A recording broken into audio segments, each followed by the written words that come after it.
plasmoides?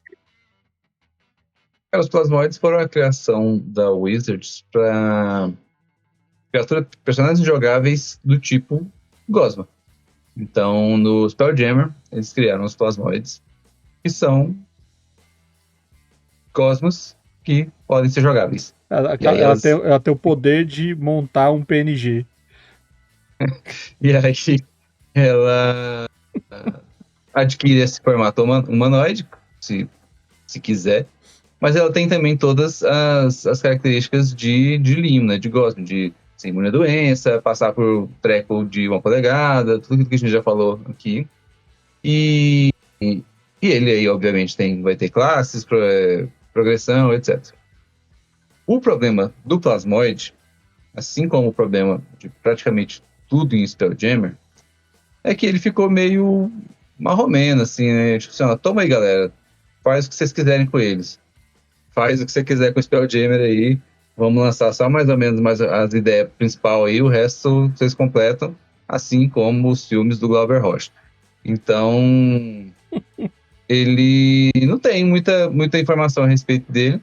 E aí, o que a gente vai trazer aqui como correção não são exatamente stat blocks, etc., mas no sentido de world building para você justificar a existência dele no seu cenário ou na sua aventura. A ideia que a Wizard traz da origem deles é que eles provavelmente evoluíram de amebas infusionadas com algumas coisas de magia, qualquer coisa assim. Ou seja, não tem origem nenhuma. Ela Desculpa, simplesmente bosta de joga sempre. qualquer coisa lá. Então, qual que seria o primeiro objetivo seu como narrador ali? Se você está montando um mundo e você quer que existam plasmoides no seu mundo, crie uma origem decente para eles. Assim. Se eles realmente são um tipo de gosma, de limo, que é senciente e aí eu vou um pouco mais evoluído que o limo cinza com ID lá, e aí por isso eles conseguem viver em sociedade, e aí você faz todo o lore justificando isso, pode ter um local de origem, eles podem ter sociedades próprias, etc. Assim como quando o Marcelo foi criar Bloomchain, ele decidiu que não teriam draconatos, e ele justificou por que não existem draconatos. Os dragões foram extintos junto com os dinossauros, então não deixaram descendentes hominídeos. E é isso aí. Então está justificado. Convém você também justificar a sua origem dos plasmoides no seu universo. Então o personagem só quer criar um plasmoide. Já é uma oportunidade de, junto desse jogador, criarem essa origem. Se o seu mundo já não tiver, se você já não tiver desenvolvido isso, ou se você está jogando, por exemplo, no Fire Room tradicional, no Forgotten Realms tradicional, assim, e você não quer usar essa desculpa meio merda da Wizards de que, surgiram aí.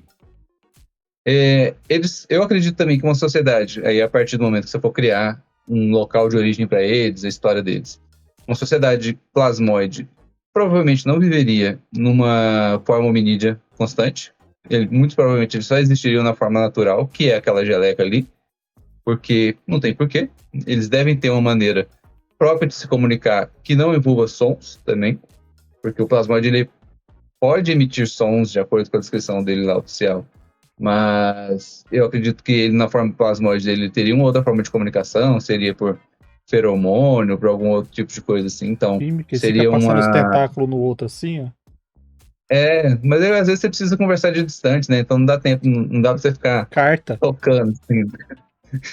Então, eles devem ter uma sociedade que não dependa muito de sons, e aí ela pode, inclusive, ser subaquática, se você quiser, igual o Vermelho falou também, do limo cristalizado lá, então nada impede que exista uma região em que é subaquática.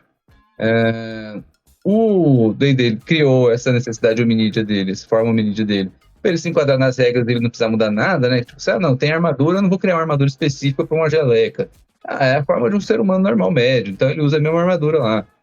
Ele usa as mesmas armas que um ser humano normal médio, porque eu não vou criar um arco específico para geleca, questões técnicas específicas para geleca. E aí, vai de você também criar essas justificativas ou não. Ou se você quiser abandonar de vez a forma geleca dele. Fala, não, realmente ele só tem essa forma hominídea porque é a forma do corpo deles lá e são assim. Então, a dica maior que ele dá para consertar plasmoides, como eu falei, não é uma dica técnica de stat block. É uma dica de world building. Então, antes de jogar com plasmoides, caso algum personagem queira jogar, um jogador queira jogar com um personagem de plasmoide, junte com ele, descreva o cenário onde esse plasmoide existe, descreva as origens dele, se é uma criatura rara ou não. Às vezes, porventura, até o personagem pode ser uma espécime única, e fala, não, só existe ele, aí ele vai ser tratado como uma espécime única onde quer que ele vá, tipo, todo mundo vai falar assim, pô, é essa? Ou ele vai ser tratado como um monstro, muitas vezes vai chegar, tipo assim, caralho, matem a Slime, porque ninguém vai saber que ele é uma pessoa aliada.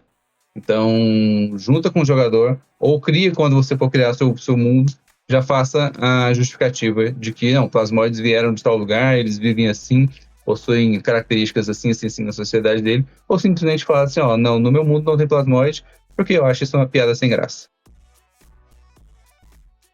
Esse grande vacilo do Spelljammer, né? É um vacilo para quem queria pegar um negócio e jogar, mas ele abre esse espaço de fato para você ter liberdade criativa para incorporar de uma maneira mais adequada ao seu cenário.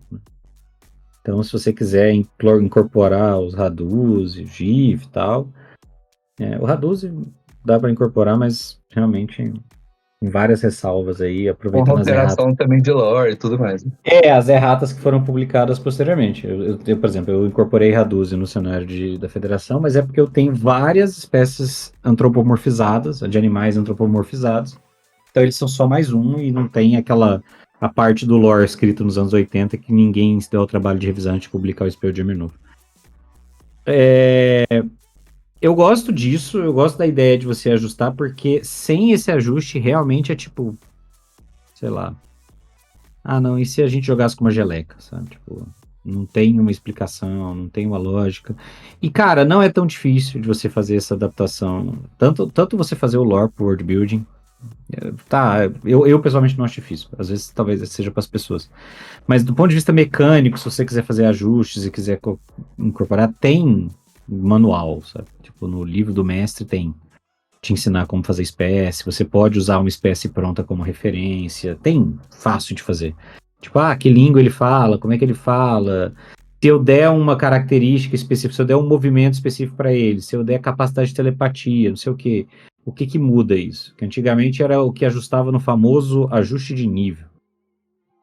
Toda vez que você pegava uma espécie monstruosa e queria transformar ela em uma espécie jogável, você tinha que pegar os bônus que ela tinha como criatura, calcular lá, usando a tabelinha, o que significava o ajuste de nível, e aí um lobisomem com um bárbaro nível 1 equivalia a nível desafio 8. Tipo assim. Então talvez você tenha que fazer esse balanceamento, aí você vai levar em conta. Não é tão difícil quanto parece, não. E é uma experiência que, cara, é trabalhoso. É trabalhoso, mas é um trabalho legal, é um trabalho que vai imergir muito mais o personagem no cenário, enfim. Cria espaço de plot, cria narrativa, espaço para gancho para narrativa, enfim. O que eu vejo muito desse ser aí é o seguinte: ele vive na água, ele vive no planeta dele, ele é inteligente. Tá, ele é inteligente, mas não necessariamente ele precisa ter tecnologia. Por quê? Porque ele é uma ameba, ele não tem capacidade de forja. Ele vive na água. Na água não forja. Não tem jeito de você trabalhar metais. Então eles têm que trabalhar coisas orgânicas, coisas naturais com os equipamentos. E isso eles vão ser muito bem eficientes lá na terra, na terra não, na água deles, onde eles vivem. Mas aí o plasmoide, o gosmento, ele é um aventureiro e quer sair para o mundo. Só que ele vai sair para o mundo, para o universo feito para criaturas bípedes, criaturas com membros superiores e inferiores. Então eles podem adotar essa forma que é para usar os equipamentos. Porque eles não têm fora da água coisas para eles. E aí, nesse ponto, você pode ter até aquela graça de improvisar. Por exemplo, tem um barril. Ele pode usar um barril como uma armadura. Ele vai se moldar ali dentro. E o barril vai funcionar para ele como se fosse uma armadura equiparável a uma feita para isso. Então você pode ter esse tipo de mudança. E isso é engraçado porque você vai mudar a forma do corpo dele em relação às coisas que ele adapta. Então uma vantagem dele seria, ele teria a capacidade de usar outras coisas para se adaptar a elas, porque o seu formato é maleável. Agora, ele tem a desvantagem de ele não tem órgãos internos, ele não tem essa estrutura óssea, ele não tem essa rigidez que nós temos. Então, provavelmente, isso já está na ficha dele, eu não conheço a ficha dele em detalhes, mas isso já deve estar lá, essa adaptação dele e essa fraqueza. Então, se você moldar desse jeito, fica legal. Fica na base da própria adaptação, você vai ter um visual único, onde ele pode pegar qualquer coisa que a gente, geralmente jogador que faz, né? Ah, eu vou pegar essa cadeira para usar de escudo, vou botar na frente dos golpes para me defender. Ah, mas aí você fala assim, pô, mas uma cadeira, ele fica meio sem jeito e tal. O Plasmode não precisa ser sem jeito, cara, ele não tem órgão, ele se adapta ao negócio. Então você pode colocar para ele o improvisar armas, por exemplo. Ele não tem esse tipo de penalidades. E fica legal. Por quê? Porque faz parte da essência do personagem. Lá na água, ele fica amebando com o formato natural dele, se comunicando quimicamente, se comunicando, passando os tentáculos e se comunicando mentalmente, se for o caso. Quando ele sai de lá e vai lá, ele tem que criar, por exemplo, a comunicação verbal. Então, para fazer a comunicação verbal, ele precisa de ar. Então ele vai fazer a boquinha, só que ele tem que fazer o pulmão. Então ele tem que fazer uns buracos pro ar entrar, para ele guardar o ar e soltar o ar. Então isso aí tudo você pode fazer como detalhe narrativo que vai na cabeça do jogador, vai ficar massa, ó, não, o meu vai fazer, então ele vai fazer, o jogador vai ficar todo empolgadão, e você dá uma incrementada nesse tipo de criatura. Fica legal, eu acho bom essa ideia.